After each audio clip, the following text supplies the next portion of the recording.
خوش آمدید۔ آج ہم ایک ایسی کتاب پر بات کرنے والے ہیں جو صرف سیاہی اور کاغذ کا مجموعہ نہیں بلکہ 20ویں صدی کے سماجی ڈھانچے پر پھینکا گیا ایک ویچارک بم تھی۔ ہم بات کر رہے ہیں برٹرینڈ رسل کی بہت ہی مشہور اور اپنے وقت میں انتہائی متنازع کتاب شادی اور اخلاقیات کی۔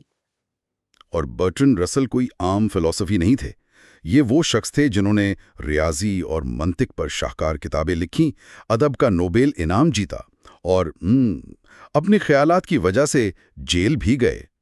وہ صرف خیالی دنیا میں نہیں رہتے تھے بلکہ اپنے نظریات کو انسانی زندگی کے سب سے ذاتی معاملات جنس، خاندان، محبت پر لاگو کرنے کی جرت رکھتے تھے۔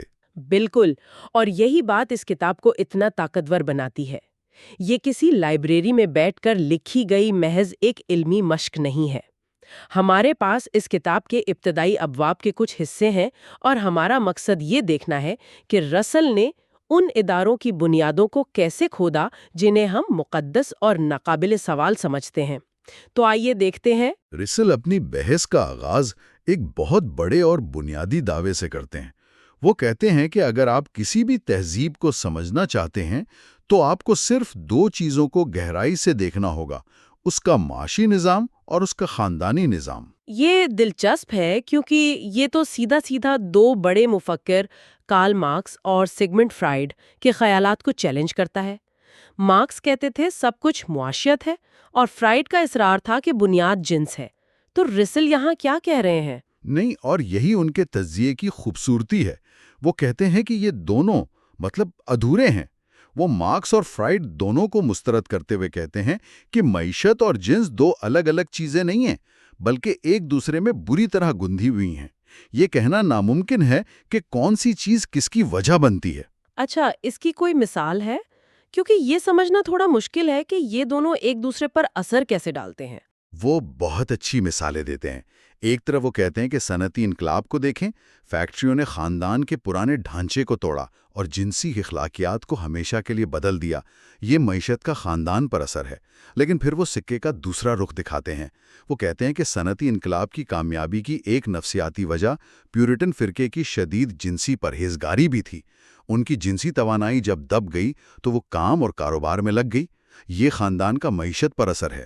واہ، یہ تو بالکل ایک نیا زاویہ ہے۔ یعنی یہ کہنا کہ صرف معیشت تاریخ بناتی ہے آدھا سچ ہے۔ اچھا، تو پھر خاندان اور نجی ملکیت کا کیا تعلق ہے؟ بہت گہرا۔ رسل افلاطون کی ریاست کا حوالہ دیتے ہیں جہاں ریاست بچوں کی پرورش کرتی ہے۔ رسل کہتے ہیں کہ اگر ایسا ہو جائے تو لوگ ذاتی بچت کرنا یا لائف انشورنس کروانا چھوڑ دیں گے۔ کیوں؟ کیونکہ ان کا بنیادی مقصد اپنی اولاد کا مستقبل محفوظ بنانا ہوتا ہے۔ اگر اولاد ہی مشترکہ ہو جائے تو نجی ملکیت کا تصور کمزور پڑ جائے گا اور ریاست خود واحد سرمایہ دار بن جائے گی۔ اس سے ثابت ہوتا ہے کہ خاندان اور نجی ملکیت ایک دوسرے کو زندہ رکھتے ہیں۔ ٹھیک ہے، تو اگر ہمارے اخلاقی اصول اتنے پیچیدہ معاشی اور خاندانی عوامل سے جڑے ہیں تو پھر ان کی بنیاد کیا ہے؟ کیا یہ عقلی ہیں؟ رسل کہتے ہیں کہ جنسی اخلاقیات کی کئی تہیں ہوتی ہیں۔ جی۔ وہ اسے 3 سطحوں پر تقسیم کرتے ہیں۔ پہلی سطح قانون کی ہے جو واضح طور پر بتاتا ہے کہ کیا جائز ہے، جیسے ایک شادی کا قانون۔ دوسری سطح جو اکثر قانون سے بھی زیادہ طاقتور ہوتی ہے وہ عوامی رائے یا سوشل پریشر کی ہے۔ بہت سی چیزیں قانونی طور پر منع نہیں ہوتی لیکن معاشرہ انہیں قبول نہیں کرتا۔ اور تیسری سطح فرد کا اپنا ضمیر ہے۔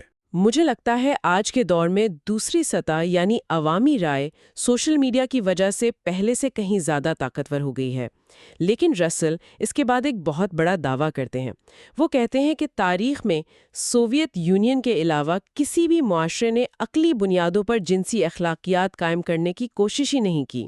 ہاں، اور یہ سمجھنا ضروری ہے کہ وہ سوویت نظام کی تعریف نہیں کر رہے، وہ صرف ان کے طریقہ کار کی نشان نہیں کر رہے ہیں۔ ان کا کہنا ہے کہ باقی تمام معاشروں نے اپنے اصول، تہمات اور قدیم روایات پر بنائے ہیں، جبکہ سوویت یونین نے، چاہے وہ صحیح ہوں یا غلط، یہ سوال پوچھنے کی کوشش کی کہ کون سے اصول ریاست اور سماج کی بھلائی کے لیے بہتر ہیں۔ ان کا نقطۂ آغاز روایت نہیں بلکہ منطق تھی۔ ایک منٹ رکیے، کیا سماجی افادیت کی بنیاد پر اخلاقیات بنانا خطرناک نہیں ہے؟ کون طے کرے گا کہ افادیت کیا ہے؟ یہ تو ایک طرح کی سوشل انجینئرنگ ہو گئی۔ آپ کا نقطہ بالکل درست ہے، اور یہ اس اپروچ پر ایک بڑی تنقید ہے۔ رسل کا مقصد یہاں سوویت ماڈل کو بہترین قرار دینا نہیں، بلکہ صرف یہ دکھانا ہے کہ تاریخ میں اخلاقیات کو عقلی بنیادوں پر پرکھنے کی کوشش کتنی نایاب رہی ہے۔ وہ خود کہتے ہیں کہ بہترین اخلاقیات کیا ہیں، اس کا کوئی آسان جواب نہیں۔ یہ آپ کے معاشرے کی ساخت پر منحصر ہے۔ جو اصول ایک زرعی معاشرے کے لیے مفید تھے، وہ ایک جدید صنعتی معاشرے پر کیسے لاگو ہو سکتے ہیں؟ وہ اخلاقیات کو ایک متحرک چیز کے طور پر دیکھتے ہیں، جامد نہیں۔ یہ روایات اور منطق کی بحث بہت اہم ہے۔ تو ہمارے جو روایتی اصول ہیں، ان کی جڑیں کہاں ہیں؟ اس سوال کا جواب دینے کے لیے رسل ہمیں تاریخ کے ایک ایسے دور میں لے جاتے ہیں جو آج تصور کرنا بھی مشکل ہے۔ ایک ایسا دور جب باپ کا خاندان میں کوئی مرکزی کردار ہی نہیں تھا۔ بالکل، وہ ہمیں ایسے معاشروں میں لے جاتے ہیں جہاں نسب ماں سے چلتا تھا، جنہیں میٹری لینیل سوسائٹیز کہتے ہیں۔ اس کی بہترین مثال کے لیے وہ ماہر بشریات میلینووسکی کی تحقیق کا حوالہ دیتے ہیں جو انہوں نے ٹرابرین جزائر کے باشندوں پر کی تھی۔ اور وہاں کی سب سے حیران کن بات کیا تھی؟ سب سے حیران کن اور ناقابل یقین بات یہ تھی کہ ان لوگوں کو پدریت یعنی پٹرنیٹی کے حیاتیاتی تصور کا علم ہی نہیں تھا۔ وہ یہ نہیں جانتے تھے کہ بچے کی پیدائش میں مرد کا کوئی کردار ہوتا ہے۔ ان کا عقیدہ تھا کہ روحیں عورت کے جسم میں داخل ہوتی ہیں اور بچے کی شکل اختیار کر لیتی ہیں۔ یہ تو ناقابل یقین بات ہے۔ یعنی ایک پورا معاشرہ اس حیاتیاتی حقیقت کے بغیر چل رہا تھا جسے ہم زندگی کی بنیاد سمجھتے ہیں۔ اگر کوئی شوہر سال بھر کے سفر کے بعد واپس آتا اور اس کی بیوی کے ہاں بچہ ہوتا تو اس کا رد عمل کیا ہوتا؟ وہ خوش ہوتا۔ اسے شک کا خیال تک نہ آتا، کیونکہ اس کے نزدیک جنسی عمل اور بچے کی پیدائش میں کوئی تعلق ہی نہیں تھا۔ اس معاشرے میں باپ کا کردار حیاتیاتی نہیں بلکہ مکمل طور پر سماجی تھا۔ وہ اپنی بیوی کے بچوں سے محبت کرتا تھا، ان کے ساتھ کھیلتا تھا، لیکن خاندان کا اختیار اور وراثت ماں کے بھائی یعنی ماموں کے پاس ہوتی تھی۔ تو پھر باپ کی محبت کی بنیاد کیا تھی اگر حیاتیاتی تعلق کا علم ہی نہیں تھا؟ رسل میلانوسکی کے حوالے سے کہتے ہیں کہ باپ کی محبت ایک فطری اور جذباتی لگاؤ ہے جو حمل کے دوران اپنی بیوی کے ساتھ رہنے، اس کی دیکھ بھال کرنے اور پھر بچے کو اپنے ہاتھوں میں اٹھانے سے پیدا ہوتا ہے۔ اس نظام میں باپ ایک دوست تھا، ایک محافظ تھا، لیکن حاکم نہیں تھا۔ بچوں کو باپ سے نظم و ضبط کے بغیر محبت ملتی تھی۔ تو پھر سب کچھ بدلا کیسے؟ وہ کون سی دریافت تھی جس نے اس پورے نظام کو الٹ دیا؟ وہ دریافت پدریت ہی تھی۔ جب انسانوں کو یہ معلوم ہوا کہ بچے کی پیدائش میں مرد کا بھی ایک ناگزیر حیاتیاتی کردار ہے، تو یہ تاریخ کا سب سے بڑا موڑ ثابت ہوا۔ اس ایک دریافت نے ہی پدرسری نظام یعنی پیٹریارکل سسٹمز کی بنیاد رکھی۔ اور اس دریافت نے مرد کی نفسیات کو کیسے بدلا؟ اس نے باپ کے احساسات میں دو نئے اور انتہائی طاقتور محرکات شامل کر دیے۔ پہلا، طاقت سے محبت۔ اب اولاد صرف بیوی کی نہیں تھی، وہ اس کی اپنی ملکیت تھی۔ دوسرا، اپنی نسل کے ذریعے موت کے بعد بھی زندہ رہنے کی خواہش یعنی لافانیت کی آرزو۔ اس سوچ نے معاشرے کو زیادہ مسابقتی اور زیادہ جارحانہ بنا دیا۔ اور یہیں پر رسل اپنا سب سے متنازع نقطہ پیش کرتے ہیں۔ وہ کہتے ہیں کہ اسی دریافت کا سیدھا اور براہ راست نتیجہ عورت کی محکومی کی صورت میں نکلا۔ یہ ایک بہت بڑا دعویٰ ہے۔ رسل کے مطابق بالکل یہی ہوا۔ اگر ایک مرد اپنی جائیداد اور نام اپنی ہی اولاد کو منتقل کرنا چاہتا ہے تو اسے 100% یقین ہونا چاہیے کہ یہ اولاد اسی کی ہے، اور اس یقین کو یقینی بنانے کا واحد طریقہ عورت کی جنسی آزادی کو مکمل طور پر ختم کرنا اور اس کی عصمت پر سخت پہرے بٹھانا تھا۔ اس کے لیے عورتوں کو گھروں میں قید کیا گیا، ان پر پردہ مسلط کیا گیا اور ان کی زندگی کا واحد مقصد ایک وفادار بیوی اور وارث پیدا کرنے والی ماں بن کر رہ گیا۔ اس کا مطلب ہے کہ شوہر اور بیوی کے درمیان ایک حقیقی دوستی یا فکری شراکت کا امکان ہی ختم ہو گیا۔ جی، رسل کہتے ہیں کہ مرد اپنے کاروبار، سیاست اور فلسفے جیسے سنجیدہ معاملات اپنی بیویوں سے چھپانے لگے، جنہیں جان بوجھ کر دنیاوی معاملات سے بے خبر اور ایک طرح سے احمق رکھا جاتا تھا۔ اس نے تہذیب کی تعمیر میں عورت کے کردار کو تقریباً ختم کر دیا۔ اچھا، تو آپ کے پاس یہ نیا پترسری نظام ہے جو جائیداد پر قائم ہے۔ اس نظام کو معاشرے میں قائم رکھنے کے لیے یقیناً کسی بہت بڑی طاقت کی ضرورت ہوگی۔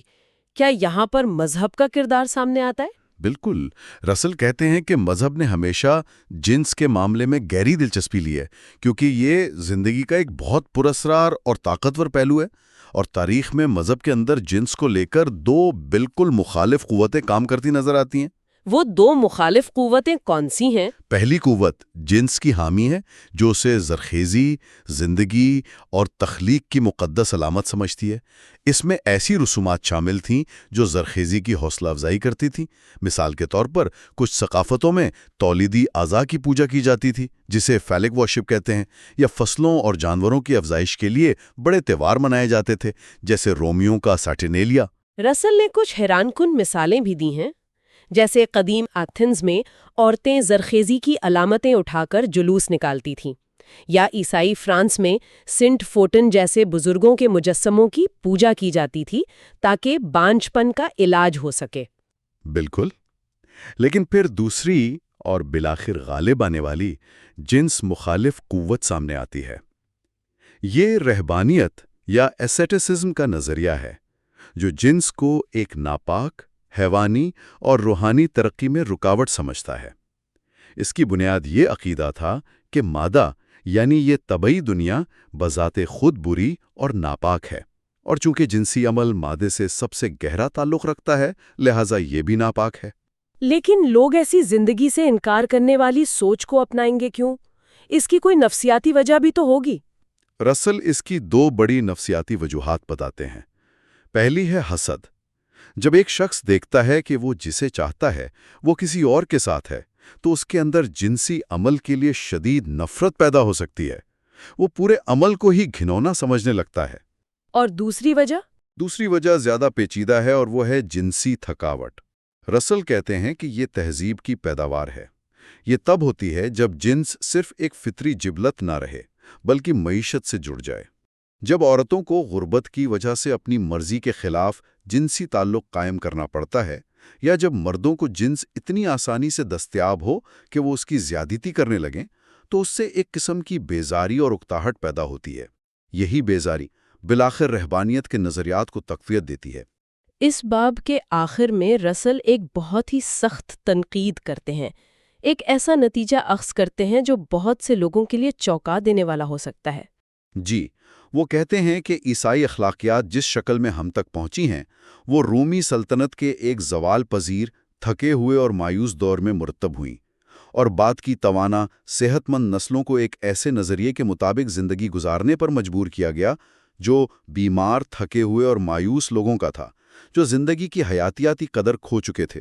یہ ایک بہت سنگین الزام ہے۔ رسل کہہ رہے ہیں کہ ہماری جنسی اخلاقیات کی بنیاد ہی ایک زوال پذیر تہذیب کی مایوسی پر رکھی گئی ہے۔ اس پر ایک لمحے کے لیے رک کر سوچنا چاہیے۔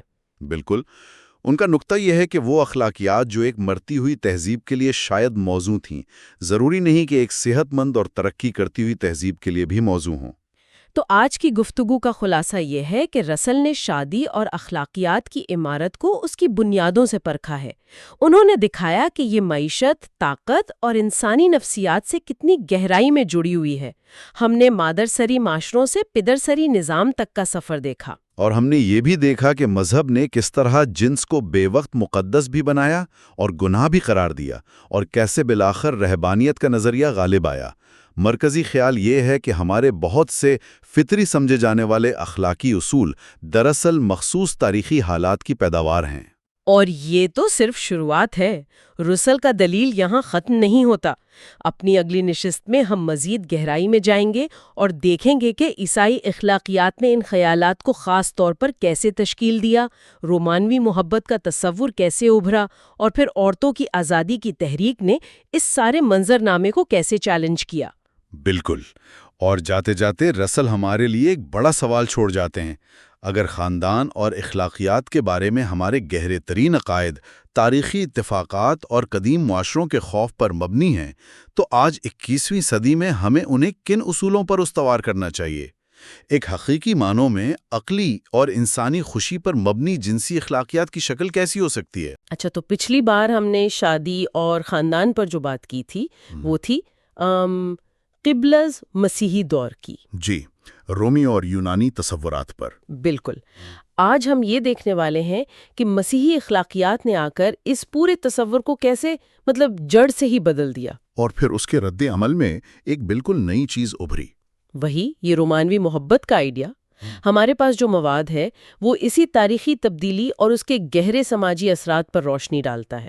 بالکل، اور یہ سمجھنا بہت دلچسپ ہے کہ کیسے ایک مذہبی نظریے نے شادی کا جو بنیادی مقصد تھا، یعنی نسل بڑھانا، اسے پس پشت ڈال دیا۔ اور اس کی جگہ ایک بالکل نیا مقصد دے دیا، گناہ سے بچنا۔ جی، اور یہیں سے ہماری آج کی گفتگو کا آغاز ہوتا ہے۔ چلیں اسی نقطے کی گہرائی میں اترتے ہیں۔ یہ مواد بتاتا ہے کہ سینٹ پال نے شادی کے بارے میں ایک بالکل انقلابی نظریہ پیش کیا۔ ان کا کہنا تھا کہ شادی کا اصل مقصد بچے پیدا کرنا ہے ہی نہیں، بلکہ بدکاری سے بچنا ہے۔ انہوں نے کرنتھیوں کو اپنے پہلے خط میں صاف صاف لکھا، بدکاری سے بچنے کے لیے ہر مرد کی اپنی بیوی ہو اور ہر عورت کا اپنا شوہر ہو۔ اور غور کریں، اس میں بچوں کا کوئی ذکر تک نہیں ہے۔ کیوں؟ اس کی کیا وجہ تھی؟ وجہ یہ تھی کہ سینٹ پال اور جو ابتدائی مسیحی تھے، ان کا پختہ یقین تھا کہ دنیا بس ختم ہونے والی ہے۔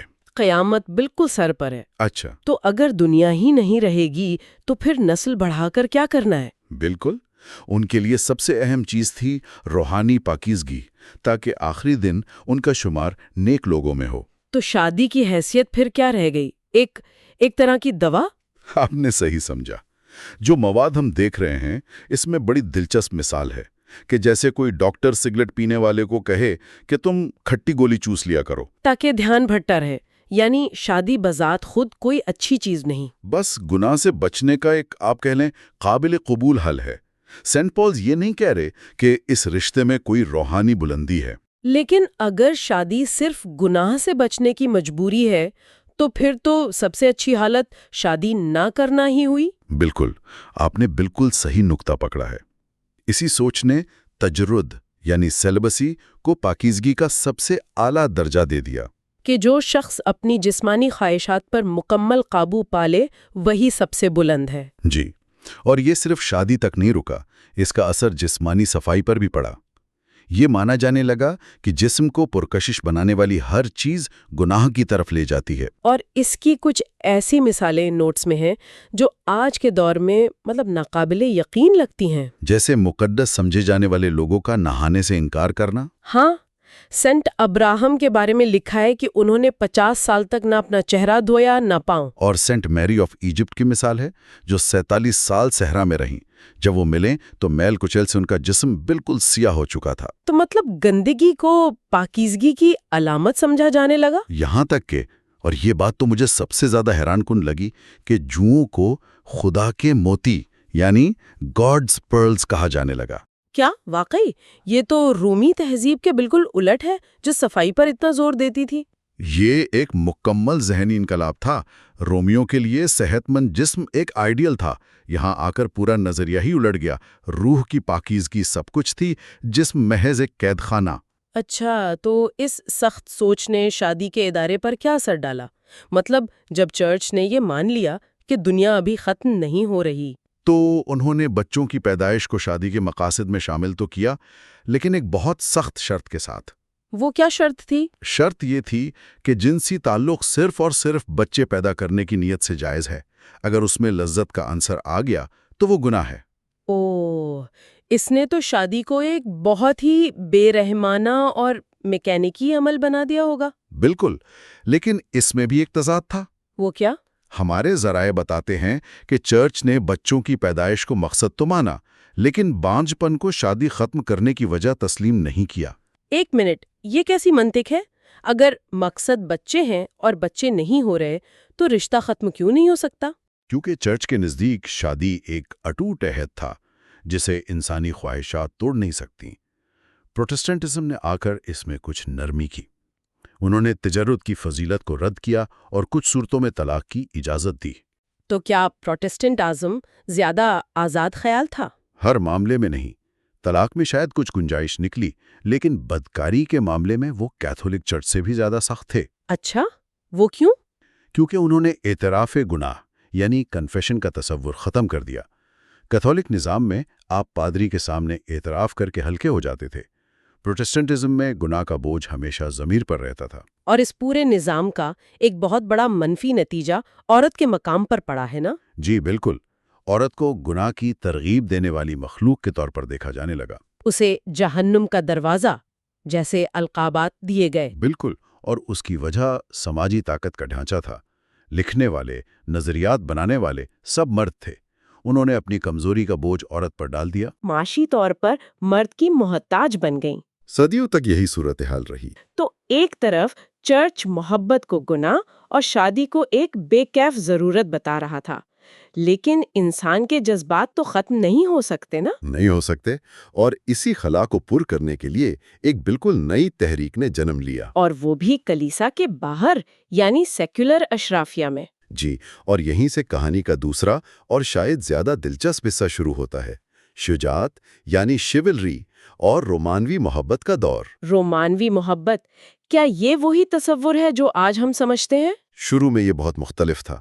ابتدائی رومانوی محبت کی بنیاد اس خیال پر تھی کہ محبوبہ ایک مقدس، ایک تقریباً ناقابل حصول ہستی ہے، اور عاشق کا کام اس کی شان میں شعر کہنا اور بہادری کے کارنامے انجام دینا تھا۔ بالکل، اور سب سے اہم بات، یہ محبت مکمل طور پر افلاطونی یعنی غیر جسمانی تھی۔ غیر جسمانی کیوں؟ کیونکہ چرچ نے جنسی تعلق کو اتنا ناپاک بنا دیا تھا کہ محبت کی خوبصورتی اس کے غیر جسمانی ہونے میں ہی سمجھی گئی۔ محبت کی معراج روحانی قرب تھا، جسمانی نہیں۔ اس کی کوئی مثال؟ سب سے بڑی مثال دانتے کی بیاترس سے محبت ہے۔ شدید جذبہ تھا، لیکن جسمانی ملاپ کی کوئی خواہش نہیں تھی۔ یعنی محبت کو شاعرانہ ہونے کے لیے اس کا ادھورا رہنا ضروری تھا۔ ابتدائی تصور یہی تھا، لیکن پھر نشاط ثانیہ یعنی رینیسا کا دور آیا۔ اور سوچ بدلنے لگی۔ جی، انسانی جسم اور دنیاوی خوبصورتی کو دوبارہ اہمیت ملی۔ اب محبت شاعرانہ کو رہی، لیکن افلاطونی نہ رہی۔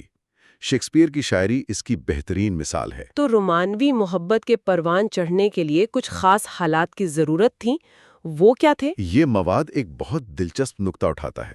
اس کے مطابق رومانوی محبت اپنے عروج پر تب پہنچتی ہے جب محبوب کو حاصل کرنا مشکل ہو، لیکن ناممکن نہ ہو۔ اچھا، اگر کوئی رکاوٹ ہی نہ ہو تو شدت پیدا نہیں ہوتی، اور اگر ملنا بالکل ناممکن ہو تو محبت مایوسی یا خالص روحانی شکل اختیار کر لیتی ہے۔ جیسے شاعر شیلی کی مثال دی گئی ہے کہ سماجک رکاوٹیں ہی اس کی شاعری کو توانائی بخشتی تھیں۔ بالکل، یہ رکاوٹیں ہی اس کے جذبات کو ہوا دیتی تھیں۔ اور پھر آہستہ آہستہ یہی خیال شادی کی بنیاد بن گیا کہ شادی اسی سے کرنی چاہیے جس سے شدید محبت ہو۔ ہاں، لیکن یہ ایک بہت ہی جدید تصور ہے، اور ہمارے ذرائع اس پر کافی تنقید بھی کرتے ہیں۔ کس بات پر؟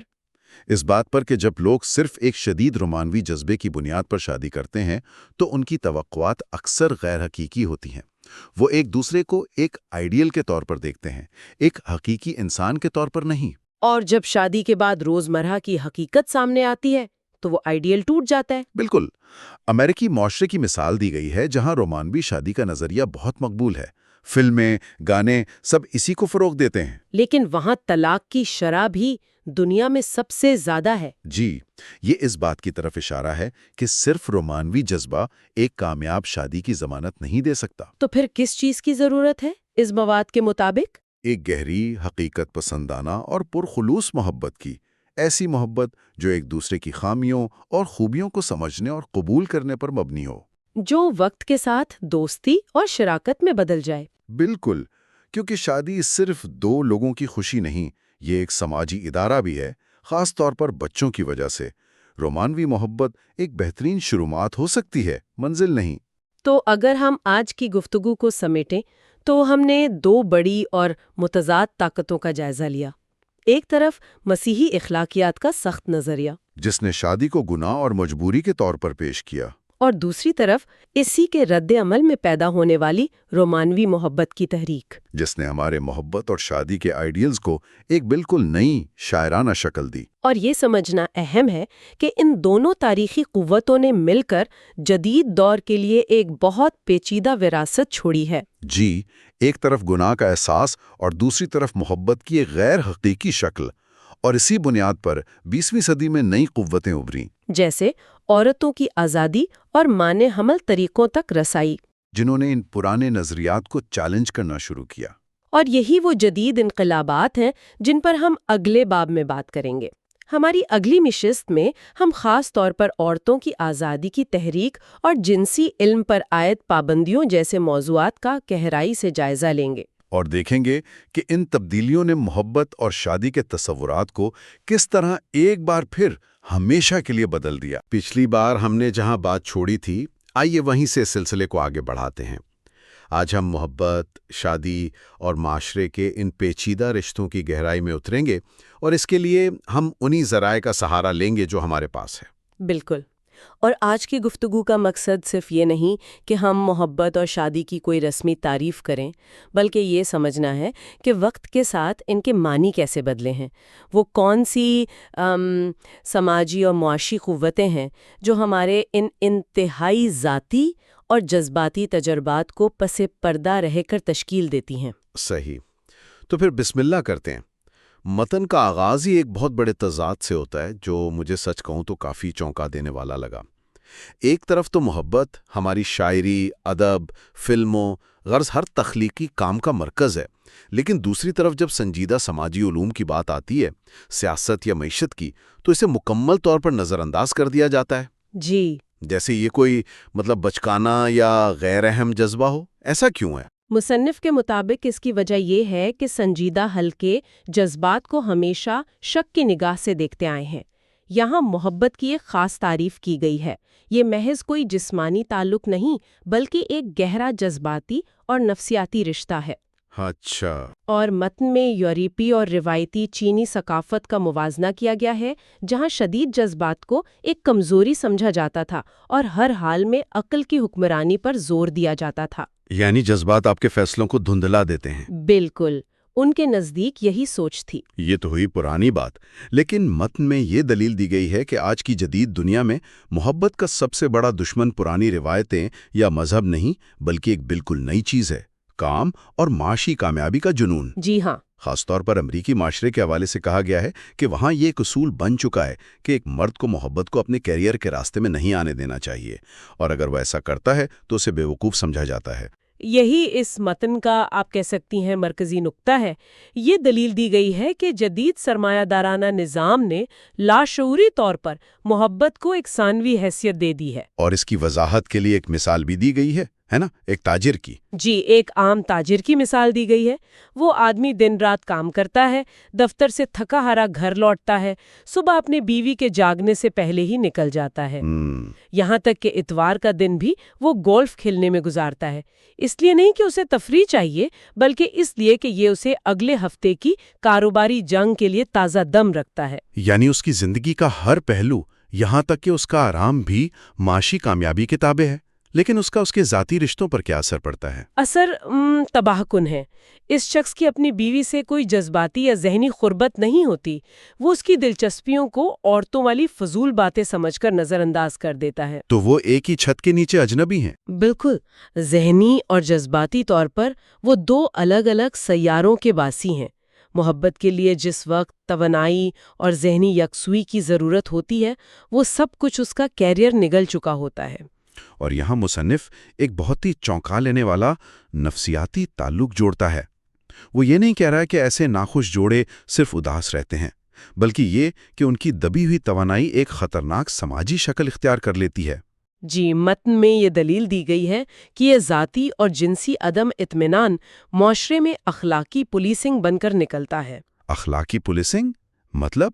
یعنی جو لوگ اپنی زندگی میں خوشی اور آزادی سے محروم ہیں، وہ دوسروں کو بھی اس سے محروم دیکھنا چاہتے ہیں، اور اپنی اس گھٹن کو وہ اعلیٰ اخلاقی معیار یا عوامی خدمت کا نام دیتے ہیں۔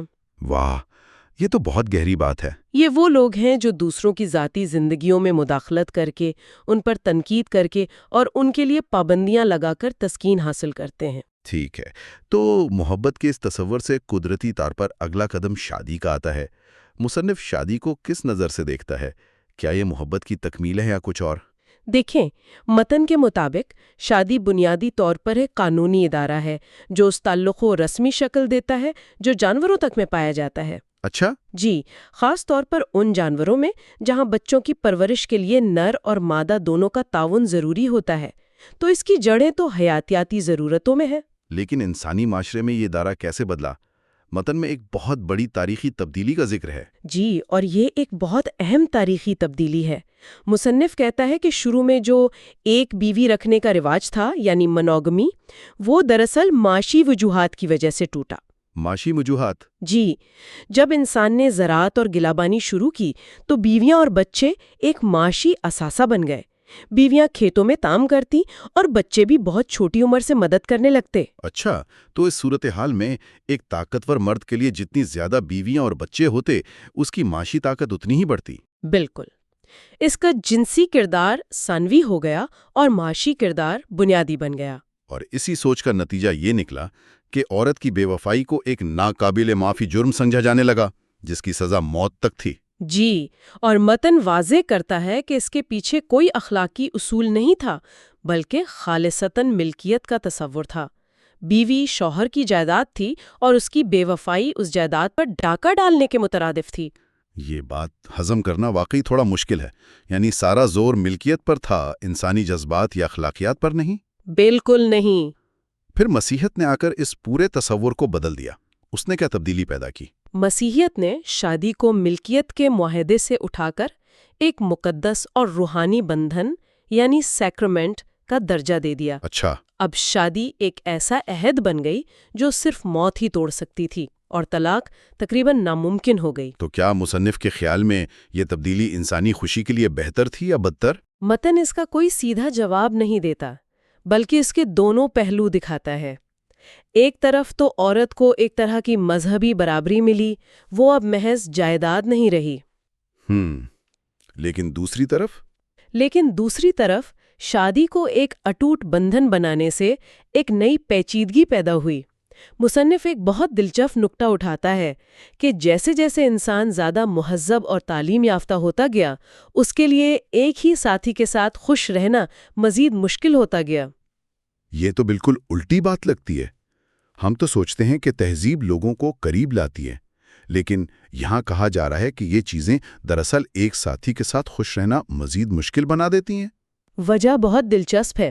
متن کے مطابق ایک سادہ اور قدیم معاشرے میں تمام مرد اور عورت کم و بیش ایک جیسی ہوتی ہیں۔ ان کی دلچسپیاں، سوچ سب ملتا جلتا ہوتا ہے۔ صحیح۔ لیکن جیسے جیسے معاشرہ ترقی کرتا ہے، لوگوں کی شخصیاتیں زیادہ پیچیدہ اور متنوع ہو جاتی ہیں۔ اب ہر شخص کی اپنی الگ دلچسپیاں ہیں، شوق ہیں، ذہنی سطح ہے۔ تو ایسے میں ایک ہم آہنگ ساتھی ڈھونڈنا بہت مشکل ہو جاتا ہے۔ بالکل، اور اگر غلط انتخاب ہو جائے تو چرچ کے بنائے ہوئے قانون کے مطابق آپ پوری زندگی کے لیے پھنس گئے۔ ٹھیک ہے، یہ تو ہوئی تاریخی بات۔ اب آتے ہیں آج کے دور میں۔ مصنف کے مطابق آج شادی کا ادارہ مزید کن چیلنجز سے دوچار ہیں؟ سب سے بڑا چیلنج تو عورتوں کی آزادی اور مساوات کا ہے۔ پرانے زمانے میں شادی کو کامیاب بنانے کی ساری ذمہ داری بیوی پر ہوتی تھی۔ اسے ہر حال میں شوہر کی مرضی کے مطابق خود کو ڈھالنا پڑتا تھا، چاہے اپنی شخصیت ہی کیوں نہ مٹانی پڑے۔ اب ایسا نہیں ہے۔ اب مطابقت کی ذمہ داری دونوں پر برابر ہے۔ جی، جو اس رشتے کو کہیں زیادہ مشکل بنا دیتا ہے۔ اور یہاں ایک اور نفسیاتی نکتہ بھی اٹھایا گیا ہے کہ شادی کا ادارہ خود محبت کا دشمن بن سکتا ہے۔ یہ کیسے؟ یہ ایک بہت گہرا نکتہ ہے۔ دیکھیں، محبت ایک آزاد اور خود بخود پیدا ہونے والا جذبہ ہے۔ آپ کسی کو حکم نہیں دے سکتے کہ وہ محبت کرے۔ صحیح۔ لیکن شادی محبت کو ایک قانونی اور سماجی فرض بنا دیتی ہے، اور جیسے ہی کوئی چیز فرض بنتی ہے، اس کی فطری خوبصورتی ختم ہو جاتی ہے۔ اسی پس منظر میں متن میں ایک بہت ہی متنازع تجویز کا ذکر ہے۔ امریکہ کے ایک جج بین لنسے کی کمپینیٹ میرج۔ یہ کیا تھی؟ جج لنسے نے اپنے تجربے میں دیکھا کہ بہت سے نوجوان لڑکے لڑکیاں مالی مشکلات کی وجہ سے شادی نہیں کر پاتے، لیکن ان کے درمیان جنسی تعلقات خفیہ طور پر قائم ہو جاتے ہیں، جو اکثر غیر محفوظ اور نقصان دہ ہوتے ہیں۔ تو انہوں نے اس مسئلے کا ایک حل پیش کیا۔ جی، ایک انقلابی تجویز جس کے 3 بنیادی اصول تھے۔ اور وہ کیا تھے؟ پہلا اصول یہ تھا کہ اس آزمائشی شادی کا فوری مقصد بچے پیدا کرنا نہیں ہوگا اور ریاست جوڑے کو مانع حمل کے بہترین طریقوں سے آگاہ کرے گی۔ اچھا، اور دوسرا؟ دوسرا یہ کہ جب تک کوئی بچہ پیدا نہیں ہوتا وہ باہمی رضامندی سے آسانی سے طلاق لے سکیں گے۔ اور تیسرا یہ تھا کہ طلاق کی صورت میں بیوی نان نفقہ کی حقدار نہیں ہوگی۔ بالکل۔ اس تجویز کا مقصد تو بظاہر نوجوانوں کے تعلقات کو ایک محفوظ اور قانونی ڈھانچہ دینا تھا، لیکن اس پر رد عمل کیسا آیا؟ ترین رد عمل مصنف بتاتا ہے کہ امریکہ بھر کے روایتی اخلاقیات کے علمبرداروں، چرچ اور قدامت پسند سیاسی دانوں نے جج لنڈسے پر کڑی تنقید کی۔ ان پر الزام لگایا گیا کہ وہ قانونی حوض کے دروازے کھول رہے ہیں، گھر کے تقدس کو پامال کر رہے ہیں۔ جی، اور امریکی عورت کی پاکیزگی پر حملہ کر رہے ہیں۔ دلچسپ بات یہ ہے کہ جیسا کہ متن میں ذکر ہے، کسی نے بھی یہ دلیل دینے کی زحمت نہیں کی کہ اس تجویز سے انسانی خوشی میں کمی آئے گی۔ بالکل، ایسا لگتا تھا کہ ان کے نزدیک انسانی خوشی کوئی معنی ہی نہیں رکھتی تھی، سارا زور چند روایتی اصولوں کی پاسداری پر تھا۔ تو چرچ نے شادی کو ایک ناقابل تحلیل مقدس بندھن بنا دیا، لیکن اس سے ایک نیا مسئلہ پیدا ہوا۔ اگر جنسی تعلق صرف اسی کے اندر جائز ہے تو انسانی فطرت کی ان خواہشات کا کیا ہوگا جو اس دائرے میں پوری نہیں ہوتی؟ اور مصنف کے مطابق معاشرے نے اس کا ایک غیر اعلانیہ منافقانہ حل نکالا، ایک ایسا ضمیمہ جو شادی کے ادارے کو سہارا دیتا ہے، اور وہ ہے جسم فروشی۔ مصنف اسے شادی کا ضمیمہ کہتا ہے۔ وہ مورخ لیکی کا ایک مشہور قول بھی نقل کرتا ہے جو سننے میں انتہائی عجیب لگتا ہے کہ طوائفیں ہمارے گھروں کے تقدس اور ہماری بیویوں اور بیٹیوں کی معصومیت کی محافظ ہیں۔ کوئی اس بات کا کیا مطلب نکالے؟ یہ ایک چونکا دینے والی بات ہے، لیکن متن اس کی وضاحت کرتا ہے۔ اس کے مطابق وہ معاشرے جہاں شریف عورتوں سے پاکیزگی کی بہت زیادہ توقعات وابستہ کی جاتی ہیں، وہاں مردوں کی جنسی ضروریات کو تسلیم کرنے سے شرمایا جاتا ہے، لیکن انہیں مکمل طور پر دبایا بھی نہیں جا سکتا۔ بالکل۔ لہٰذا معاشرہ منافقت سے کام لیتے ہوئے عورتوں کا ایک پورا طبقہ اس کام کے لیے مخصوص کر دیتا ہے تاکہ باقی معاشرے کی پاکیزگی کا بھرم قائم رہ سکے۔ یعنی ایک طرح کا سیفٹی والو ہے تاکہ نظام چلتا رہے۔ جی، اور اس سارے نظام کی سب سے بڑی ناانصافی یہ ہے کہ جو عورت یہ سماجی خدمت انجام دیتی ہے اسی کو معاشرہ سب سے زیادہ حقیر سمجھتا ہے، اسے دھتکارتا ہے اور اس پر لعن طعن کرتا ہے۔ مصنف کے مطابق جسم فروشی پر سب سے بڑے اعتراضات کیا ہیں؟ متن میں 3 بڑے اعتراضات اٹھائے گئے ہیں۔ پہلا تو صحت عامہ کا خطرہ ہے، یعنی جنسی بیماریوں کا پھیلاؤ۔ ٹھیک ہے۔ دوسرا، اس پیشے میں شامل عورتوں کو پہنچنے والا شدید نفسیاتی نقصان، انہیں مسلسل سماجی حقارت کا سامنا کرنا پڑتا ہے جو ان کی روح کو زخمی کر دیتا ہے۔ اور تیسرا اعتراض مردوں سے متعلق ہے، وہ کیا ہے؟ تیسرا اعتراض مردوں کو پہنچنے والے نفسیاتی نقصان سے متعلق ہے۔ جب ایک مرد پیسے کے عوض جنسی تعلق خریدتا ہے تو وہ لاشعوری طور پر عورت کو محض ایک استعمال کی چیز سمجھنے لگتا ہے۔ اس کے دل سے عورت کے لیے عزت اور احترام کا جذبہ ختم ہو جاتا ہے، اور یہ رویہ صرف طوائف تک محدود نہیں رہتا بلکہ اس کی سوچ کا حصہ بن جاتا ہے۔ یہاں مصنف ایک بہت بنیادی اصول بیان کرتا ہے۔ وہ کہتا ہے کہ جنسی تعلقات میں جب بھی معاشی محرک داخل ہوتا ہے تو وہ اسے تباہ کر دیتا ہے۔ جی، اور یہ ایک بہت اہم نکتہ ہے۔ متن کے مطابق جنسی تعلقات کی خوبصورتی اس میں ہے کہ وہ 2 لوگوں کی باہمی خوشی اور بے ساختہ خواہش کا نتیجہ ہوں۔ جب اس میں پیسے کا عنصر آ جاتا ہے تو اس میں سے ہر قیمتی چیز ختم ہو جاتی ہے۔ اور پھر مصنف ایک ایسا تبصرہ کرتا ہے جو سیدھا دل میں لگتا ہے۔ وہ کہتا ہے کہ اس اصول کا اطلاق صرف جنس فروشی پر نہیں ہوتا۔ وہ لکھتا ہے، شادی عورتوں کے لیے روزی کمانے کا سب سے عام ذریعہ ہے، اور عورتوں کو جو ناپسندیدہ جنسی تعلقات برداشت کرنے پڑتے ہیں ان کی مجموعی مقدار شاید شادی میں جنس فروشی سے زیادہ ہے۔ واقعی یہ سوچنے پر مجبور کر دینے والی بات ہے۔ تو آج کی اس گہری گفتگو کا خلاصہ یہ ہے کہ محبت اور شادی کا ادارہ جامد نہیں ہے۔ یہ مسلسل بدلتے رہتے ہیں اور ان پر معاشی، ثقافتی اور نفسیاتی قوتیں گہرے اثرات مرتب کرتی ہیں۔ ہم نے دیکھا کہ کس طرح محبت کا آدرش کیریئر کی دوڑ سے ٹکراتا ہے اور شادی کا ادارہ ملکیت کے معاہدے سے ایک مقدس بندھن بنا اور اب اسے نئی مشکلات کا سامنا ہے۔ بالکل۔ آج ہم نے محبت اور شادی کے انفرادی اور سماجی پہلوؤں پر بات کی ہے، یعنی وہ دنیا جو ایک مرد اور ایک عورت کے گرد گھومتی ہے۔ لیکن جیسے ہی اس تعلق میں ایک تیسرا وجود یعنی ایک بچہ شامل ہوتا ہے تو پوری تصویر یکسر بدل جاتی ہے۔ پھر یہ صرف دو لوگوں کا رشتہ نہیں رہتا، یہ خاندان بن جاتا ہے۔ خاندان کا ادارہ کیسے وجود میں آیا، جدید دور میں اس کی کیا اہمیت ہے، اور بچے کی نفسیات پر اس کے کیا اثرات مرتب ہوتے ہیں؟ یہ وہ اہم سوالات ہیں جن پر ہم اپنی اگلی نشست میں بات کریں گے اور متن کے اگلے ابواب کا جائزہ لیں گے۔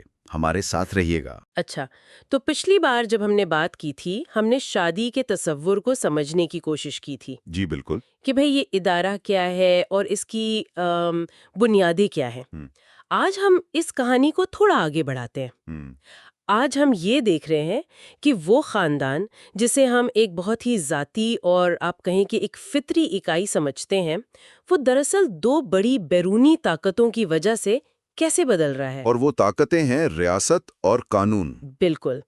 ہمارے پاس جو ذرائع ہیں وہ ایک بہت ہی چونکا دینے والی تصویر پیش کرتے ہیں۔ جی، اور یہ تصویر دو زاویوں سے مکمل ہوتی ہے۔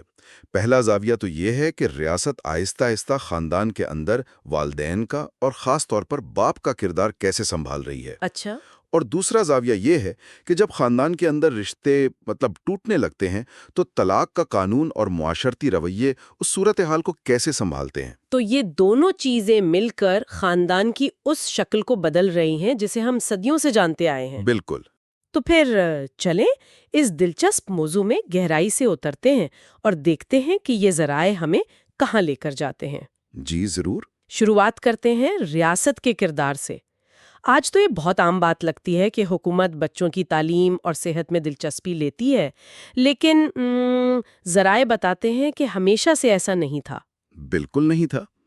اس کی جڑیں ہمیں 19ویں صدی کے فیکٹری ایکٹس میں ملتی ہیں۔ Factory acts? جی، یہ وہ قوانین تھے جنہوں نے پہلی بار فیکٹریوں میں بچوں کے کام کے گھنٹے اور حالات طے کیے، اور اس وقت اسے ایک بہت بڑی مداخلت سمجھا گیا تھا۔ مطلب لوگوں نے اسے قبول نہیں کیا؟ نہیں، بالکل نہیں۔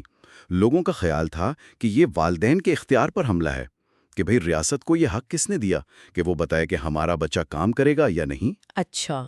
یہ پہلی دفعہ تھا کہ ریاست نے عملی طور پر کہا کہ بچے صرف اپنے والدین کی ملکیت نہیں ہیں۔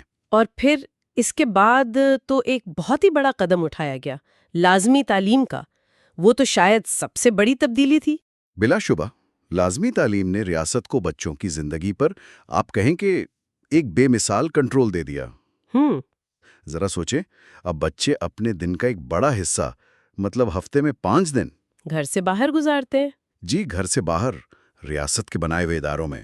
وہ ریاست کا طے کردہ نصاب پڑھتے ہیں، ریاست کے مقرر کردہ اساتذہ سے سیکھتے ہیں۔ چاہے والدین کے خیالات اس سے بالکل مختلف ہی کیوں نہ ہوں۔ بالکل۔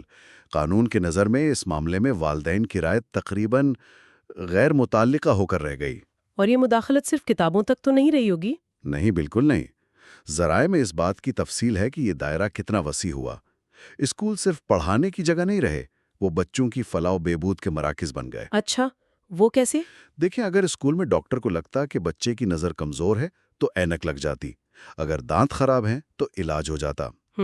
اگر بچے کمزور یا بھوکے نظر آتے تو انہیں اسکول میں کھانا فراہم کیا جاتا۔ اور میں نے پڑھا کہ جوتوں تک کا خیال رکھا جاتا تھا۔ جی بالکل۔ اگر کسی بچے کے جوتے پھٹے ہوئے ہیں تو ریاست اسے جوتے بھی فراہم کرتی، لیکن اس کا ایک دوسرا رخ بھی تھا۔ وہ کیا؟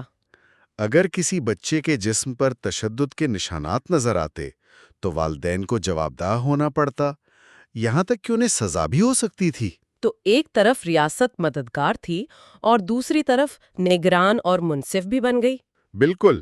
یہاں ذرائع میں ایک بہت اہم نقطہ یہ اٹھایا گیا ہے کہ ریاست نے غیر محسوس طریقے سے زیادہ تر وہ فرائض سنبھال لیے جو روایتی طور پر باپ کے ذمے تھے۔ جی، یعنی روٹی، کپڑا، مکان، تعلیم، صحت۔ وہ تمام معاشی اور حفاظتی ذمہ داریاں جو پہلے ایک باپ کو پوری کرنی پڑتی تھیں۔ اور یہ تبدیلی طبقاتی نوعیت کی تھی۔ یہ سب کچھ زیادہ تر محنت کش طبقے میں ہوا۔ اچھا، امیر طبقے میں ایسا نہیں تھا؟ امیر طبقے میں خاندان اور باپ کا کردار آج بھی کافی حد تک ویسا ہی ہے، کیونکہ وہ ان سرکاری خدمات پر انحصار نہیں کرتے۔ وہ تو پرائیویٹ اسکولوں میں جاتے ہیں۔ جی، پرائیویٹ اسکول، پرائیویٹ ڈاکٹر، تو ریاست کی مداخلت ان کی زندگی میں بہت کم ہے۔ یہ جو باپ کا کردار ریاست نے لیا ہے، یہ بنیادی طور پر غریب طبقے کے باپ کا کردار ہے۔ اس میں ایک بڑا دلچسپ تضاد بھی سامنے آتا ہے۔ ذرائع میں ایک مثال ہے کچھ برطانوی سوشلسٹوں کی۔ ہاں، وہ بہت دلچسپ ہے۔ وہ عوامی تعلیم کے بڑے حامی تھے، لیکن جب ان کے اپنے بچوں کی بات آئی تو وہ بھڑک اٹھے کہ ان کے بچے غریبوں کے بچوں کے ساتھ سرکاری اسکولوں میں پڑھیں۔ ان کا رد عمل کچھ یوں تھا کہ کیا میرے بچے گندی بستیوں کے بچوں کے ساتھ بیٹھیں گے؟ کبھی نہیں۔ یہ تو ظاہر کرتا ہے کہ طبقاتی تقسیم اس نظام میں کتنی گہری ہے۔ بالکل۔ اور اب اس تصویر میں ایک اور طاقتور عنصر کو شامل کرتے ہیں، حقوق نسواں کی تحریک۔ اچھا۔ خواتین کی معاشی خود مختاری کی خواہش اور ان کا افرادی قوت میں شامل ہونا بھی خاندان کے ڈھانچے کو بدل رہا ہے، اور ذرائع کے مطابق یہ بھی باپ کے روایتی کردار کو کمزور کر رہا ہے۔ تو یہ دونوں قوتیں، ریاست اور حقوق نسواں، یہ مل کر ایک ہی سمت میں کام کر رہی ہیں؟ ایک طرح سے۔ ہاں۔ اور یہاں آ کر ایک بہت بڑا نظریاتی دوراہا سامنے آتا ہے۔ وہ کیا ہے؟ حقوق نسواں کی تحریک ذرائع کے مطابق خاندان کو دو بالکل مختلف مستقبل کی طرف لے جا سکتی ہے۔ دو راستے ہیں مطلب؟ جی، ایک راستہ تو یہ ہے کہ شادی شدہ خواتین کام کرنا جاری رکھیں اور بچوں کی دن کے وقت دیکھ بھال کے لیے بڑے پیمانے پر نرسری اسکولوں یعنی کریش کا نظام قائم کیا جائے۔ اس ماڈل میں کیا ہوگا؟ اس ماڈل میں بچہ اپنا زیادہ تر وقت پیشہ ور افراد کے ساتھ گزارے گا، جس سے ماں اور باپ دونوں کا نفسیاتی اثر بچے کی شخصیت پر کم ہو جائے گا۔ اور دوسرا راستہ؟ دوسرا راستہ یہ ہے کہ ریاست بچوں کی دیکھ بھال کے لیے ماؤں کو باقاعدہ تنخواہ دے گی۔ ایک منٹ، اگر ریاست براہ راست عورت کو بچے پالنے کی تنخواہ دے، یہ تو ایک انقلابی خیال ہے۔ بہت انقلابی ہے۔ اس کا مطلب تو یہ ہوا کہ باپ خاندان کے معاشی ڈھانچے سے مکمل طور پر غیر ضروری ہو جائے گا۔ بالکل، یہی ان ذرائع کا تجزیہ ہے۔ اس سے عورت معاشی طور پر کسی ایک مرد پر انحصار کرنے سے آزاد ہو جائے گی۔ تو پھر بچے کی پرورش ریاست اور ماں کی مشترکہ ذمہ داری بن جائے گی۔ جی، اور باپ کا کردار صرف ایک حیاتیاتی ضرورت تک محدود ہو کر رہ جائے گا، وہ خاندان کا معاشی سربراہ نہیں رہے گا۔ لیکن یہاں ایک بنیادی سوال پیدا ہوتا ہے، کیا ریاست کا خاندان کی جگہ لینا یا باپ کا متبادل بننا واقعی ایک مثبت پیش رفت ہے؟ یہی سب سے بڑا سوال ہے، اور ذرائع اس کے خطرات پر بھی بات کرتے ہیں۔ کیا خطرات ہیں؟ ہاں، اور یہ بہت سنجیدہ خطرات ہیں۔ سب سے پہلا خطرہ تو محبت اور جذبے کا ہے۔ والدین اپنے بچوں سے ایک فطری، ایک جبلی محبت کرتے ہیں۔ ریاست کے لیے بچے اعداد و شمار ہیں، وہ ایک پروجیکٹ کا حصہ ہیں، مستقبل کے شہری یا فوجی ہیں۔ ریاست ان سے ذاتی محبت نہیں کر سکتی۔ اور اس سے بھی بڑا خطرہ شاید یکسانیت کا ہے، یونیفارمٹی کا۔ بالکل، جب ریاست تعلیم کو مکمل طور پر کنٹرول کرتی ہے تو اس کا مقصد ایسے شہری پیدا کرنا ہوتا ہے جو ایک جیسا سوچیں، ایک جیسی اقدار رکھتے ہوں، اور سب سے بڑھ کر اور جب تک یہ دنیا متحارب قوموں میں بٹی ہوئی ہے، یہ وفاداری جارحانہ حب الوطنی کی شکل اختیار کر لیتی ہے۔ اسکولوں میں بچوں کو سکھایا جاتا ہے کہ ان کا ملک سب سے عظیم ہے اور دوسرے ممالک دشمن یا کمتر ہیں۔ یہ ذہنیت جنگ کے خطرے کو ہمیشہ زندہ رکھتی ہے۔ تو ذرائع کا نتیجہ کیا ہے اس پر؟ نتیجہ بہت واضح اور سخت ہے۔ جب تک ایک عالمی حکومت قائم نہیں ہو جاتی، ریاست کا باپ کی جگہ لینا انسانی تہذیب کے لیے ایک بہت بڑا خطرہ ہے۔ تو یہ تو وہ دباؤ ہے جو خاندان پر باہر سے آ رہا ہے، لیکن خاندان کے اندر بھی تو کشمکش چل رہی ہوتی ہے۔ جی، اندرونی کشیدگی۔ جب رشتوں میں دراڑیں پڑتی ہیں تو قانون اور معاشرہ اس سے کیسے نمٹتے ہیں؟ یہ ہمیں طلاق کے پیچیدہ موضوع کی طرف لے آتا ہے۔ اور یہاں بھی ہمیں یکسانیت کے بجائے بہت زیادہ تنوع نظر آتا ہے۔ طلاق کے قانون ہر ملک، ہر مذہب اور ہر دور میں بہت مختلف رہے ہیں۔ ذرائع امریکہ کی مثال دیتے ہیں۔ ہاں، جہاں ایک ہی ملک میں کتنی انتہائیں موجود ہیں۔ طلاق کی کوئی گنجائش ہی نہیں، اور دوسری طرف نیواڈا ہے جہاں طلاق لینا بہت آسان ہے۔ یہاں ایک اور دلچسپ نقطہ قانون اور رواج کا فرق کا ہے۔ سویڈن کی مثال دی گئی ہے۔ جی، وہاں باہمی رضامندی سے طلاق کی اجازت ہے، جو اس وقت امریکہ کی کئی ریاستوں میں ممکن نہیں تھی۔ اس کے باوجود وہاں طلاق کی شرح امریکہ سے بہت کم ہے۔ جی، بہت کم ہے۔ اس سے یہ ظاہر ہوتا ہے کہ صرف قوانین سخت یا نرم کر دینے سے معاشرتی رویے نہیں بدلتے، رواج اور سماجی دباؤ بھی بہت بڑا کردار ادا کرتا ہے۔ اچھا۔ اگر معاشرہ طلاق کو برا سمجھتا ہے تو آسان قوانین کے باوجود لوگ طلاق نہیں لیں گے۔ تو صرف قانون پر بحث کرنا ادھوری تصویر دیکھنا ہے۔ بالکل۔ ذرائع روایتی مذہبی نقطہ نظر پر بھی کڑی تنقید کرتے ہیں، چاہے وہ کیتھولک ہو یا پروٹسٹنٹ۔ جی، اور اسے غیر منطقی قرار دیتے ہیں۔ کیتھولک نظریہ تو کسی بھی صورت میں طلاق کی اجازت نہیں دیتا، جو کہ بعض اوقات شدید ظلم بن جاتا ہے۔ بالکل۔ مثال کے طور پر اگر شادی کے بعد کوئی ایک فریق پاگل ہو جائے تو دوسرے فریق کو عمر بھر کے لیے ایک بے معنی رشتے میں قید کر دیا جاتا ہے۔ یہ تو ناانصافی ہے۔ اور پروٹسٹنٹ ممالک میں جہاں طلاق کی اجازت ہے بھی، وہاں زنا یعنی اڈلٹری کو طلاق کی سب سے بڑی بنیاد سمجھا جاتا ہے۔ جی، اور ذرائع اس سوچ کو بھی محدود قرار دیتے ہیں۔ وہ کیوں؟ مصنف کا استدلال یہ ہے کہ ہمیں پہلے شادی کا بنیادی مقصد سمجھنا ہوگا۔ ان کے مطابق شادی کا مقصد صرف جنسی ساتھی بننا نہیں، بلکہ بچوں کی پرورش میں ایک دوسرے کا ساتھ دینا ہے۔ اچھا۔ اگر ہم اس نقطہ نظر سے دیکھیں تو طلاق کی کچھ وجوہات زنا سے کہیں زیادہ سنگین ہیں۔ جیسے ایک ساتھی کا لا علاج پاگل پن، کوئی دائمی اور متعدی بیماری یا جرائم کی عادت۔ ان تمام صورتوں میں بچوں کی اچھی پرورش کا مقصد ہی فوت ہو جاتا ہے۔ تو شادی کو جاری رکھنے کا کوئی جواز باقی نہیں رہتا۔ جی بالکل۔ ٹھیک ہے، یہ بات تو سمجھ آتی ہے، لیکن زنا کے بارے میں جو موقف پیش کیا گیا ہے وہ بہت غیر روایتی اور شاید متنازع بھی ہے۔ ہاں، وہ کافی چونکا دینے والا ہے۔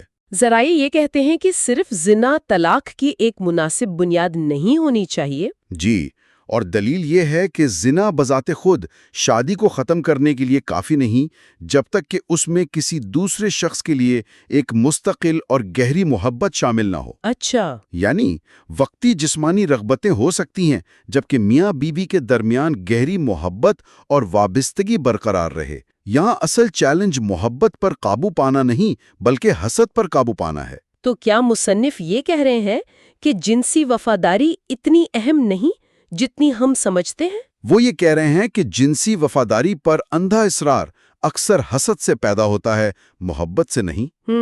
ان کے مطابق ایک ایسی شادی جس میں گہری محبت ہو وہ کبھی کبھار ہونے والی بے وفائی کو برداشت کر سکتی ہے، لیکن ایک ایسی شادی جس میں صرف حسد اور ملکیت کا جذبہ ہو وہ ایک چھوٹی سی غلطی پر بھی ٹوٹ جائے گی۔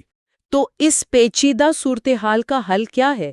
اگر کسی کو قصوروار ٹھہرانا مقصد نہیں ہے تو طلاق کا بہترین طریقہ کیا ہے؟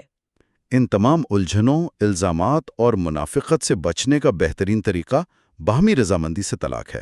Mutual consent. جی، اس میں کسی ایک فریق کو ظالم یا گناہگار ثابت کرنے کی ضرورت نہیں پڑتی۔ دونوں فریق یہ تسلیم کرتے ہیں کہ وہ ایک ساتھ خوش نہیں رہ سکتے اور عزت کے ساتھ الگ ہو جاتے ہیں۔ اور بغیر بچوں کے شادی کے بارے میں کیا خیال ہے؟ مصنف یہاں ایک قدم اور آگے جاتے ہیں۔ وہ تجویز کرتے ہیں کہ اگر کسی شادی میں بچے نہ ہوں تو جوڑے کو علیحدگی کی اجازت صرف یہ ثابت کرنے پر مل جانی چاہیے کہ بیوی حاملہ نہیں ہے۔ صرف اتنا؟ جی، ان کے مطابق بچوں کے بغیر شادی ایک نجی معاملہ ہے، اور اگر دونوں فریق اسے ختم کرنا چاہتے ہیں تو ریاست کو اس میں رکاوٹ نہیں ڈالنی چاہیے۔ ایسی شادی کو زبردستی برقرار رکھنا ایک بے رحمانہ دھوکہ ہے۔ تو اس سب کا کیا مطلب ہے؟ کیا آسان طلاق ہی ہر مسئلے کا حل ہے؟ نہیں، بالکل نہیں۔ ذرائع یہ بھی واضح کرتے ہیں کہ امریکہ جیسے ممالک میں جہاں طلاق بہت آسان ہے، وہاں اس نے خاندان کے ادارے کو کمزور کیا ہے۔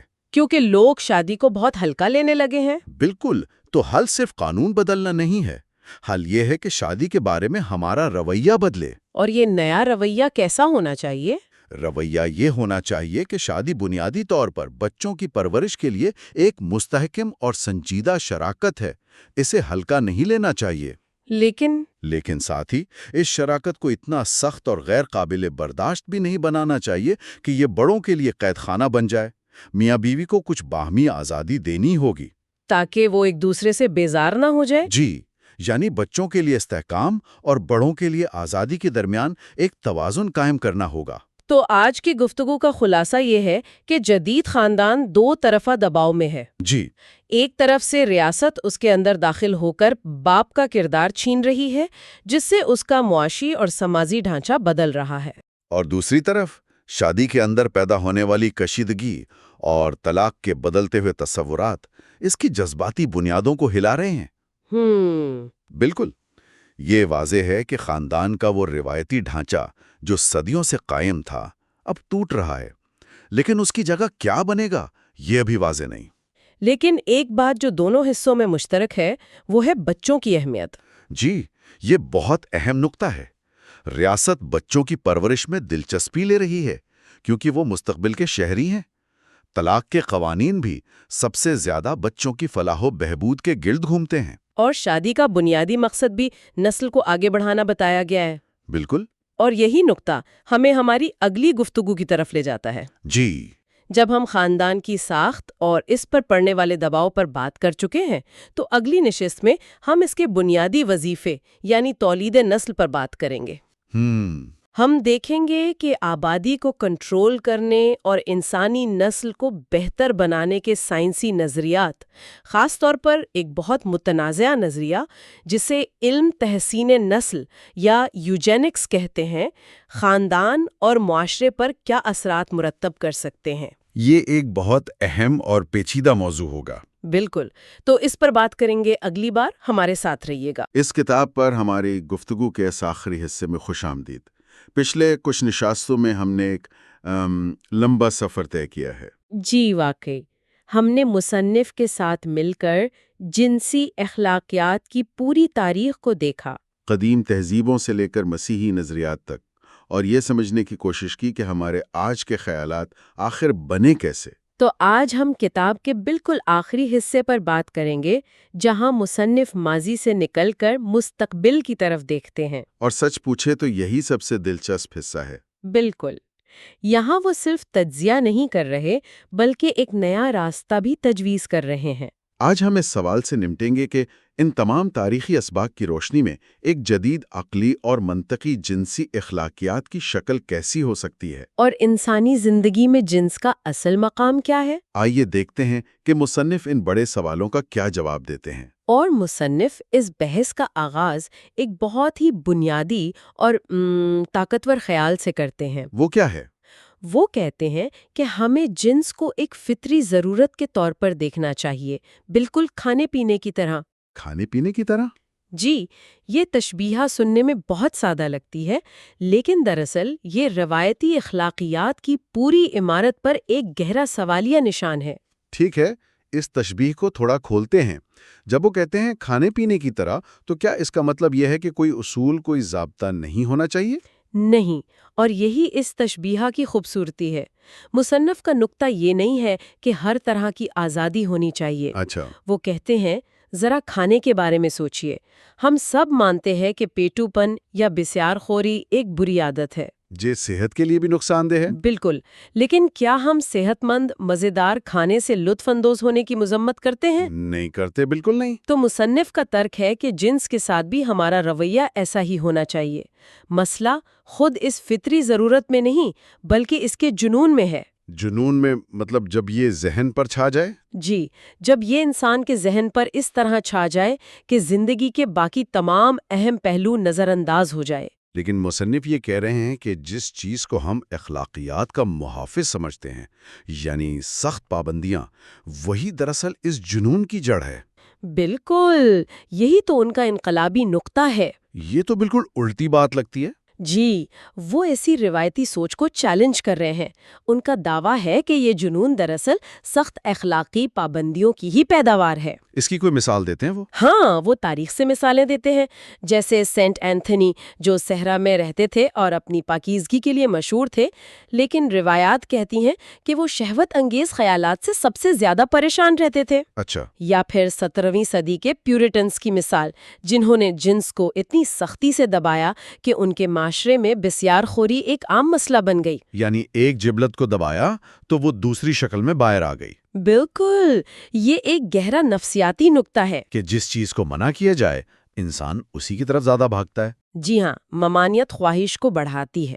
مصنف بچوں کی ایک سادہ سی مثال دیتے ہیں کہ جو بچہ باغ سے کچے سیب چوری کر کے کھاتا ہے، وہ ایسا صرف اس لیے کرتا ہے کیونکہ وہ منع ہے۔ اور امریکہ میں شراب پر پابندی کی مثال بھی اسی سے ملتی جلتی ہے۔ بالکل، اس پابندی کا نتیجہ یہ نہیں ہوا کہ لوگوں نے شراب پینا چھوڑ دی، بلکہ وہ ایک رومانوی اور دلچسپ سرگرمی بن گئی۔ تو مصنف کا استدلال یہ ہے کہ جو لوگ جنسی پاکیزگی کی مہم سب سے زیادہ چلاتے ہیں، اکثر وہی لاشعوری طور پر اس موضوع میں سب سے زیادہ مبتلا ہوتے ہیں۔ ان کے نزدیک اس کا علاج دباؤ نہیں بلکہ تعلیم اور سمجھداری کے ساتھ دی گئی آزادی ہے۔ تو اگر جنس محض ایک جسمانی بھوک نہیں ہے اور اس کا جنون بھی نقصان دہ ہے، تو پھر اس کی مثبت قدر کیا ہے؟ مصنف اسے انسانی زندگی کی عظیم ترین نعمتوں سے بھی جوڑتے ہیں۔ جی، مصنف یہاں 3 سب سے بڑی نعمتوں کا ذکر کرتے ہیں جن کی جڑیں ان کے مطابق جنسی جبلت میں ہیں۔ وہ کون سی ہیں؟ پہلی ہے شاعرانہ محبت، دوسری ہے شادی میں خوشی، اور تیسری جو شاید سب سے غیر متوقع ہے وہ ہے فن۔ فن؟ یہ تعلق تھوڑا وضاحت طلب ہے۔ محبت اور شادی تو سمجھ میں آتے ہیں، لیکن فن کا جنسی جبلت سے کیا تعلق؟ مصنف کا ترک ہے کہ ہر قسم کی تخلیقی سرگرمی کی نفسیاتی تحریک وہ کوٹشپ یا محبت کے اظہار کی جبلت سے بہت گہرا تعلق رکھتی ہے۔ اچھا، وہ کہتے ہیں کہ فن کی بنیاد زندگی کی خوشی پر ہوتی ہے، ایک طرح کی بے ساختہ توانائی پر، اور جن معاشروں میں جنس کو گناہ سمجھ کر دبا دیا جاتا ہے وہاں سے یہ زندگی کی خوشی بھی ختم ہو جاتی ہے۔ یہ خیال تو مجھے بہت طاقتور لگا۔ اس کا مطلب ہے کہ جو معاشرے عظیم فن پیدا نہیں کر پا رہے، وہ شاید اندر سے خوش ہی نہیں ہے۔ جی، اور مصنف نے اسی سلسلے میں اس وقت کے امریکہ پر خاصی تنقید کی ہے۔ ہاں، وہ کہتے ہیں کہ وہاں خوشی کا تصور ہی بدل گیا ہے، اور وہ اسے وحشیانہ اور بے خودی پر مبنی لمحاتی تسکین قرار دیتے ہیں۔ مطلب صرف ایک جسمانی اخراج، روح کی گہری مسرت نہیں۔ اور جب یہ خوشی ختم ہو جاتی ہے تو پیچھے صرف کام برائے کام کا ایک بے کیف اور خشک فلسفہ رہ جاتا ہے۔ بالکل۔ لیکن یہاں توازن قائم کرنا بھی ضروری ہے۔ مصنف یہ واضح کرتے ہیں کہ وہ فرائیڈ کے پیروکاروں کی طرح ہر انسانی رویے کی تشریح جنس کی اینک سے نہیں کرتے۔ اچھا، تو وہ فرائیڈین نہیں ہیں؟ نہیں، وہ دوسری بڑی انسانی خواہشات کو بھی تسلیم کرتے ہیں، اور ان میں سب سے نمایاں طاقت کی محبت ہے۔ یعنی لو آف پاور۔ جی، وہ کہتے ہیں کہ یہ ایک ایسی خواہش ہے جو بچپن سے بڑھاپے تک انسان کے ساتھ رہتی ہے۔ علم کا حصول بھی اسی سے جڑا ہے نا؟ علم طاقت ہے۔ اور سیاست تو ہے ہی طاقت کا کھیل۔ جی، اور وہ اس کی مثال ابراہم لنکن کے ایک واقعے سے دیتے ہیں۔ اس سے ظاہر ہوتا ہے کہ مصنف کا نظریہ بہت جامع ہے۔ ٹھیک ہے، تو ہم نے دیکھ لیا کہ جنس ایک فطری ضرورت ہے، طاقت ایک اور بڑا محرک ہے، اور پرانے اخلاقی ضابطے ٹوٹ رہے ہیں۔ تو مصنف ان تمام دھاگوں کو آخر میں کیسے جوڑتے ہیں؟ مصنف یہاں 3 انقلابی تبدیلیوں کی نشاندہی کرتے ہیں جنہوں نے پرانی اخلاقیات کی بنیادیں ہلا دی ہیں۔ اور وہ کیا ہیں؟ پہلی، مذہبی عقائد کا عمومی زوال۔ دوسری اور شاید سب سے بڑی ٹیکنالوجیکل تبدیلی، مانع حمل ادویات کی ایجاد ہے۔ یہ تو بہت بڑا نقطہ ہے۔ جی، اس نے جنس کو تولید سے الگ کر دیا ہے۔ اور تیسری تبدیلی ہے بچوں کی پرورش اور تعلیم میں ریاست کا بڑھتا ہوا کردار۔ ایک منٹ، مانع حمل ادویات اور ریاست کا بڑھتا ہوا کردار، یہ تو خاندان کے روایتی ڈھانچے کو مکمل طور پر ختم کرنے والی بات لگ رہی ہے۔ ہاں، یہ خدشہ پیدا ہوتا ہے۔ کیا مصنف اسی کی وکالت کر رہے ہیں؟ کیونکہ یہ تو بہت خطرناک بھی ہو سکتا ہے۔ نہیں، بالکل نہیں، اور یہ مصنف کی سوچ کا ایک بہت اہم اور پیچیدہ پہلو ہے۔ وہ ان تبدیلیوں کو صرف بیان کر رہے ہیں، ان کا جشن نہیں منا رہے ہیں۔ اچھا، در حقیقت وہ ان کے ممکنہ منفی نتائج پر گہری تشویش کا اظہار کرتے ہیں۔ وہ خبردار کرتے ہیں کہ اگر والد کا کردار مکمل طور پر ریاست نے سنبھال لیا تو اس کے سنگین خطرات ہیں۔ کیا خطرات؟ وہ کہتے ہیں کہ ایسے ادارے لازماً بہت زیادہ سرکاری اور سخت ہو جائیں گے۔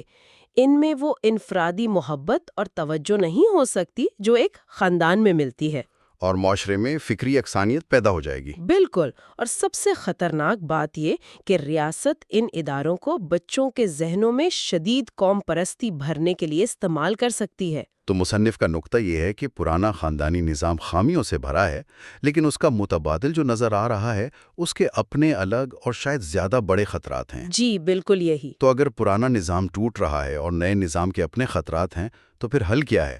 یہ تو واضح ہے کہ مصنف جو چاہو کرو کا نعرہ نہیں لگا رہا۔ بالکل نہیں، ان کی مجوزہ نئی اخلاقیات کا مرکزی اصول یہ ہے، جبلت کو دبانے کے بجائے اس کی تربیت کی جانی چاہیے۔ تربیت کی جانی چاہیے۔ جی، یہ ایک بنیادی فکری تبدیلی ہے۔ وہ ضبط نفس کی مثال ایک ٹرین کی بریک سے دیتے ہیں۔ اچھا۔ وہ کہتے ہیں کہ بریک بہت ضروری چیز ہے، لیکن اس کا کام ٹرین کو خطرے کے وقت روکنا ہے۔ اگر آپ ہر وقت بریک لگا کر ٹرین چلائیں گے تو آپ کہیں نہیں پہنچیں گے، اور انجن پر بھی بیجا بوجھ پڑے گا۔ بالکل۔ ان کے نزدیک اچھی تعلیم اور پرورش کا کام بچپن سے ہی جبلت کو کچلنا نہیں، بلکہ اسے مفید اور تعمیری راستوں پر ڈالنا ہے۔ یہ تو روایتی پرورش کے تصور کے لیے ایک بہت بڑا چیلنج ہے، یہ خیال کہ بچپن کی پابندیاں ایسی شخصیتیں بناتی ہیں جو اپنے خلاف منقسم ہوتی ہیں۔ جی، اور پھر اس اندرونی جنگ کے نتیجے میں مختلف قسم کی نفسیاتی پیچیدگیاں پیدا ہوتی ہیں۔ جیسے منافقت۔ ایک تو وہ منافق ہے جو چھپ کر وہ سارے کام کرتا ہے جن کی وہ مذمت کرتا ہے۔ دوسرا وہ شخص ہے جس کا ضمیر ہی منقسم ہے، مطلب وہ عقلی طور پر پرانی اخلاقیات کو رد کر چکا ہے، لیکن لاشعوری طور پر اب بھی احساس جرم کے بوجھ تلے دبا ہوا ہے۔ بالکل۔ ایسا شخص نہ تو پوری طرح اپنی خواہشات سے لطف اندوز ہو سکتا ہے اور نہ ہی انہیں مکمل طور پر دبا سکتا ہے۔ اور اسی لیے مصنف کہتے ہیں کہ اس نئی اخلاقیات کو پرانے نظام میں پلے بڑھے لوگوں پر آزما کر فیصلہ نہیں کرنا چاہیے۔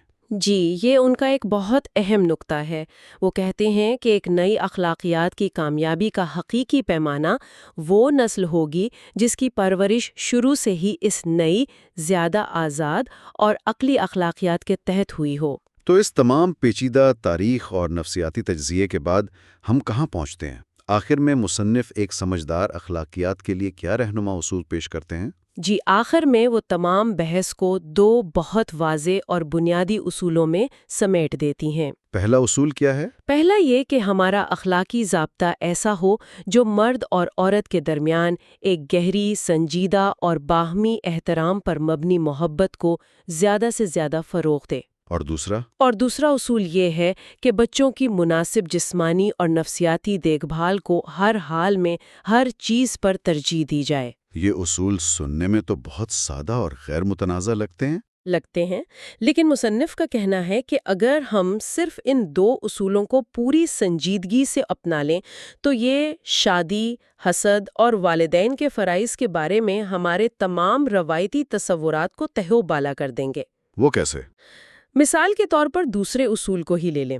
اگر بچوں کی نفسیاتی صحت سب سے اہم ہے تو اس کا مطلب ہے کہ والدین کا آپس میں ہم آہنگ اور محبت بھرا رشتہ ایک بنیادی اخلاقی فریضہ بن جاتا ہے۔ اچھا، اس کا مطلب یہ ہوا کہ غصہ، چڑچڑاپن، ایک دوسرے پر چیخنا، چلانا، یہ چیزیں بھی اتنی ہی بڑی اخلاقی برائیاں بن جاتی ہیں جتنی کہ بے وفائی؟ شاید اس سے بھی بڑی، کیونکہ یہ رویے بچوں کی شخصیت پر براہ راست اور زیادہ دیر پر منفی اثرات مرتب کرتے ہیں۔ واو، یہ ایک بہت ہی اہم نقطہ ہے۔ تو آخری پیغام یہ ہے کہ یہ نیا نقطہ نظر کم ضبط نفس کا مطالبہ نہیں کرتا، بلکہ ایک مختلف قسم کے ضبط نفس کا مطالبہ کرتا ہے۔ یعنی ضبط نفس اپنی آزادی کو روکنے کے لیے نہیں، بلکہ دوسروں کی آزادی میں مداخلت سے باز رہنے کے لیے۔ بالکل درست۔ اپنی حسد، اپنی ملکیت پسندی اور دوسروں کو کنٹرول کرنے کی اپنی خواہش پر قابو پانے کے لیے۔ تو ایک اچھی شادی کا جوہر ایک دوسرے کی شخصیت کا احترام ہے؟ جی، اور اس میں اگر کوئی قربانی دی بھی جائے تو وہ زبردستی نہ ہو بلکہ رضاکارانہ ہو، کیونکہ جو قربانی زبردستی لی جاتی ہے وہ اسی محبت کی بنیاد کو تباہ کر دیتی ہے جس کے نام پر وہ لی جا رہی ہوتی ہے۔ کتاب کا ایک طاقتور اور فکر انگیز اختتام یہ ایک ایسا نقطہ نظر ہے جو فرد کی خوشی اور سماجی ذمہ داری کے درمیان ایک نیا توازن قائم کرنے کی کوشش کرتا ہے۔ اور اس سفر کے اختتام پر ہمارے سننے والے کے لیے ایک آخری سوچ جو ان خیالات پر مبنی ہے۔ مصنف کا استدلال ہے کہ ایک عقلی جنسی اخلاقیات کی واضح اور قابل دفاع بنیادیں ہونی چاہیے۔ جی، اگر آج ہمیں 21ویں صدی میں ایسی اخلاقیات کو بالکل نئے سرے سے بنانا پڑے، ایک ایسی دنیا میں جہاں ٹیکنالوجی اور سوشل میڈیا ایسے ہیں جن کا مصنف نے تصور بھی نہیں کیا ہوگا، تو ہم کن چیزوں کو سب سے اہم قابل دفاع بنیادیں سمجھیں گے؟